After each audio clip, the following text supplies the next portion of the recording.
तो last episode के and पे हमने देखा था कि उन बैंडिट्स में से एक लड़का जो होता है हमारे हु के पर भी अटैक करता है और हु वहां पर नीचे की तरफ झुकते हुए उसे एक जबरदस्त पंच मारता है जिससे पीछे जाकर होटल की दीवार के साथ टकराता है। तो होटल ओनर उसे कहता है कि मेरे होटल के अंदर फाइट मत करो, मेरा होटल टूट जाएगा, मेरा बहुत ज्यादा नुकसान होगा। तो इसी के साथ ही हमारा ब्रदर हु जो होता है अपने पास से एक कॉइन निकालता है और उस कॉइन को सामने की तरफ फेंकता है जो कि जाकर एक पिलर के अंदर धंस जाता है। वो उस होटल ओनर से कहता है कि सिल्वर कॉइन तुम्हारे लिए काफी रहेगा, इससे तुम्हारे पूरे के पूरे होटल को खरीदा जा सकता है। और इसी के साथ ही वो होटल ओनर जो होता है वहां पर से सिल्वर कॉइन को निकाल लेता है और कहता है हाँ क्यों नहीं, तो ये समझो कि मैं यहाँ पर हूँ ही नहीं, अब ये होटल तुम्हारा है, तुम यहाँ पर जो चाहे वो कर सकते हो। और उसके बाद ब्रदर हु जो होता है अपने आसपास देखता है कि यहाँ पर फाइट हो रही है लेकिन बाकी के सभी ड्रिंकर्स जो वो चुपचाप बैठे हुए हैं, उनमें से कोई भी यहाँ पर कोई भी रिएक्शन नहीं दे रहा, यहाँ पर जो काफी ज्यादा अजीब बात है। और दूसरी तरफ हमारा पायली जो होता है फाइट कर रहा होता है, उन सभी लोगों को बड़े अच्छे से फ्रेंड कर रहा होता है। पायली के फाइटिंग स्टाइल अब काफी ज्यादा बेहतर हो चुका होता है क्योंकि ब्रदर हु के साथ वो फाइट कर चुका है, इसी वजह से उसकी फाइटिंग एबिलिटीज काफी ज्यादा बेहतर होती है। तो वो लड़की भी वहां पर सोच रही होती है कि ये लड़का बहुत ज्यादा यंग है लेकिन इसके रिफ्लेक्सेस बहुत ज्यादा तेज हैं, यानी कि काफी अच्छे से ये ट्रेंड है।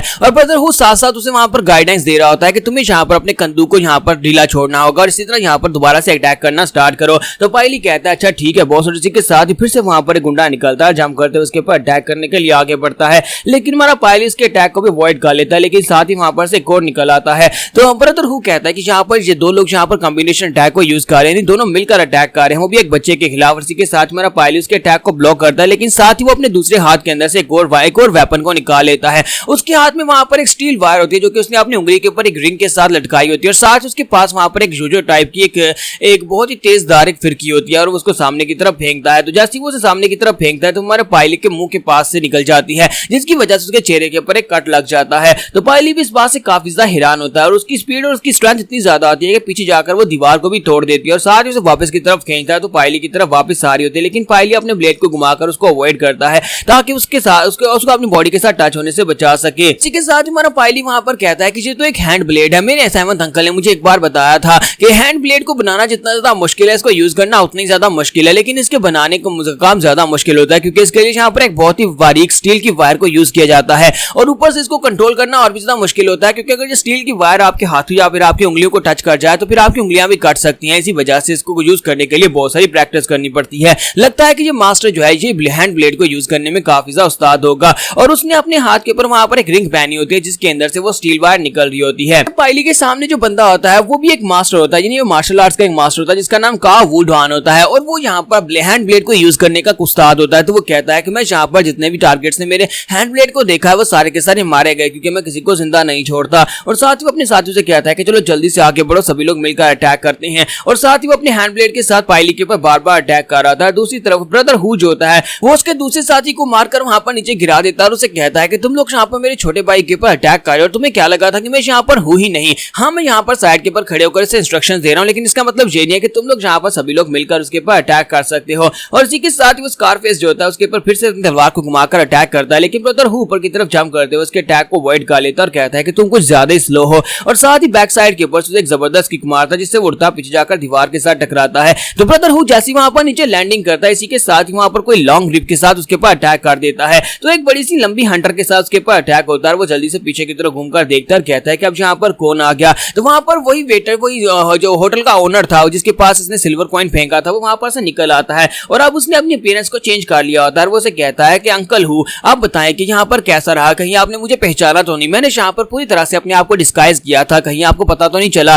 तो उसका अंकल हु से कहता है कि मुझे पता कैसे नहीं चलेगा, मैंने यहाँ पर अपनी किंग कॉन्ग पावर को यूज करते हुए अपने इस सिल्वर कॉइन को सामने की तरफ फेंका था जो जाकर वहां पर पिलर के अंदर दंस गया था और तुमने इतनी आसानी के साथ इसको निकाल लिया। एक काम से सर्वेंट के लिए यहाँ पर इस सिल्वर कॉइन को दीवार के अंदर दंसे हुए को निकालना बहुत ज्यादा मुश्किल था, तो मुझे उसी वक्त तुम्हारे पास शक पड़ गया था। तो वो लड़का उसे कहता है अच्छा तो ये बात है। तो फिर साथ ही उसे कहता है कि अंकल हु मुझे यहाँ पर आपकी टेक्निक के बारे में अच्छी तरह से पता चल चुका है कि आप यहाँ पर किस तरह की टेक्निक्स को यूज करते हैं। आपकी स्पीड काफी ज्यादा अच्छी है लेकिन मेरी कंट्रोल में ही है क्योंकि मेरे पास यहाँ पर लॉन्ग व्हिप है जिसकी मदद से मैं आपको कंट्रोल कर सकता हूँ। और इसी के साथ ही अपनी व्हिप को घुमाकर उसके ऊपर फिर से अटैक कर देता है। तो ब्रदर हु अपनी दोनों तलवारें निकालता और उसके साथ वहां पर उसके अटैक को ब्लॉक कर रहा था, जबकि दूसरी तरफ दिखाते हैं कि वो बंदा जिसके पास वो लड़की होती है वो अभी तक यहाँ पर अपनी जगह से हिला भी नहीं होता, वो वहां पर चुपचाप खड़ा होता है। और दूसरी तरफ वो बंदा जिसका नाम काव वुडान होता है। तो वो कहता है काव वुडान वहाँ पर बार बार अपनी तलवार को घुमाकर छोटे भाई के ऊपर अटैक कर रहा है, लेकिन यहाँ पर वो लड़की जो है उसे देखकर बिल्कुल भी ऐसा नहीं लग रहा कि वो यहाँ पर किसी भी एंगल से उसे जरूरत है, यानी उसे मदद की जरूरत है। मुझे तो ऐसा लगता है कि ये सारे का सारा एक ड्रामा है। और इसी के साथ हमारा पायली जो होता है उसके ऊपर अटैक करके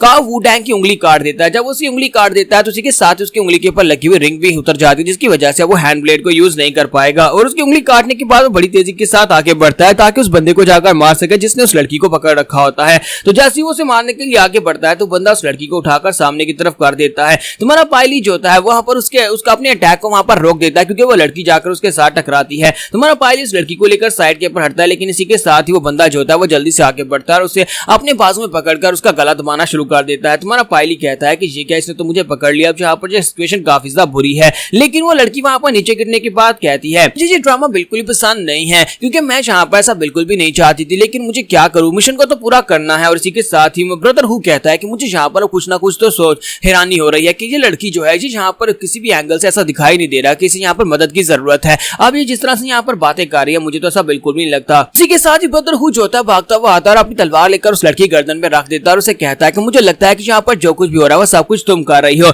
अब जल्दी से बताओ कि तुम ये सब कुछ कर कैसे रही हो, तुमने इन सभी लोगों को कैसे कंट्रोल किया, तुमने इन सभी लोगों को अपने वश में किया हुआ है। तो ये बात सुनने के बाद उसे कहते हैं कि नहीं ऐसा तो कुछ भी नहीं है। और साथ ही वहां पर वो अपने फिर से एक पपेट को कंट्रोल करती है। वो वुडान के पपेट को कंट्रोल करते हुए उसके ऊपर अटैक करवा देती है। वहां पर दो लोग आकर ब्रदर हु के ऊपर अटैक करते हैं, तो वो उन दोनों के ऊपर अटैक करके उन दोनों को वहां पर मार डालता है, जिससे वो दोनों पीछे की तरफ गिर जाते हैं। फिर साथ ही वो उस लड़की के ऊपर अटैक करता है, लेकिन वो लड़की जो होती है वहां पर से निकल जाती है, अपने सामने वहां पर एक और बंदे को करके उसको मरवा डालती है और खुद वहां पर से बच जाती है। और उसे कहते हैं अंकल हु तुम्हारे स्किल्स तो वाकई में काफी ज्यादा कमाल के हैं, मैंने तुम्हारे बारे में सुन रखा है कि तुम काफी अच्छे मार्शल आर्टिस्ट हो और तुमने यहाँ पर वाकई में अपनी पावर दिखाई है। लेकिन अफसोस के अंकल हुआ आपने यहाँ पर किसी कामनर को मार दिया। जहाँ पर जितने भी चाय पीने वाले लोग थे ये सारे के सारे आम लोग थे और मैं यहाँ पर सिर्फ इनको कंट्रोल कर रही हूँ। और इसी के साथ ही वो अपने पास से नीडल्स निकालती है और उसके ऊपर अटैक करती है, लेकिन ब्रदर हु जो होता है उसके अटैक्स को वहां पर ब्लॉक करता है। और साथ ही उसे कहता है कि तुम्हें क्या लगता है कि तुम यहाँ पर आम लोगों की बात करके मुझे रोक पाओगे, क्योंकि मैं हूँ जानसी हूँ और मुझे यहाँ पर आम लोगों से कोई फर्क नहीं पड़ता। जो लोग यहाँ पर इतनी आसानी से कंट्रोल हो जाए मैं इन सभी को मार डालूंगा ताकि मैं तुम्हें मार डालूंगा। और इसी के साथ उसकी तरफ आगे बढ़ते हैं, जाकर उसको गले से पकड़ लेते हैं। तो जैसे वो जाकर उस लड़की को गले से पकड़ते हैं, इसी के साथ वो लड़की अपने पास एक नीडल निकालकर उस नीडल को मास्टर हु के बाजू के अंदर दंसा देती है। जब वो नीडल उसके बाजू के अंदर लगती है इसी के साथ उसका बाजू बेकार हो जाता है, वो अपने बाजू को कंट्रोल नहीं कर पाता। तो वो लड़की उसे कहती है कि तुम्हें क्या लगा था कि मैं यहाँ पर तुम्हें कंट्रोल नहीं कर पाऊंगी, क्या तुमने कभी यहाँ पर इस टेक्निक के बारे में सुना है कि इन सभी लोगों को यहाँ पर कैसे कंट्रोल किया जा रहा है? मैं इन सभी लोगों को यहाँ पर कंट्रोल कर रही हूँ। हमारी स्लेव फैमिली में एक बहुत ही पावरफुल टेक्निक है जिसे मार्शल आर्ट्स की टेक्निक को ब्लड पुलिंग मशीन टेक्निक कहा जाता है। ये टेक्निक इतनी पावरफुल है कि इसकी मदद से जब एक नीडल को तुम्हारी बॉडी के अंदर डाल दिया जाता है तो मैं बड़ी आसानी से यहाँ पर तुम्हें एक पपेट बनाकर तुम्हें यूज कर सकती हूँ। तो ब्रदर हु जो होता है वहां पर अभी भी मूव कर रहा था, तो उसे कहती है कि ये क्या तुम तो अभी भी यहाँ पर मूव कर रहे हो, लगता है कि इतनी आसानी के साथ तुम यहाँ पर कंट्रोल नहीं होगे, तो मुझे यहाँ पर हाई क्वालिटी के मटेरियल्स को यूज करना पड़ेगा। और इसी के साथ ही अपने बालों के अंदर से पिन को निकालती है और पिन को निकालकर ब्रदर हु के गले के अंदर लगा देती है। जैसे उसे वहां पर उसके गर्दन के अंदर लगाती है, इसी के साथ एक नीडल निकालकर पायली की तरफ भी फेंकती है, जिससे हमारा पायल भी वहीं पर कंट्रोल हो जाता है, पायल भी वहीं पर नीचे गिर जाता है। तो पायली वहां पर गिरने के बाद सोच रहा था क्या मैं यहाँ पर मरने वाला हूँ और क्या यहाँ पर ब्रदर हु भी मरने वाला है, क्योंकि हम दोनों यहाँ पर अब उससे कंट्रोल में और जैसे चाहे वो हमें मार सकती है। लेकिन इसी के साथ ही हमारा पायली अपनी कॉन्शियसनेस के अंदर चला जाता है जहाँ पर मास्टर वीर्स के सामने अपीयर होते हैं। तो पायली क्या यहाँ पर से बचकर निकल पाएगा, जो हम लोग नेक्स्ट एपिसोड में देखेंगे।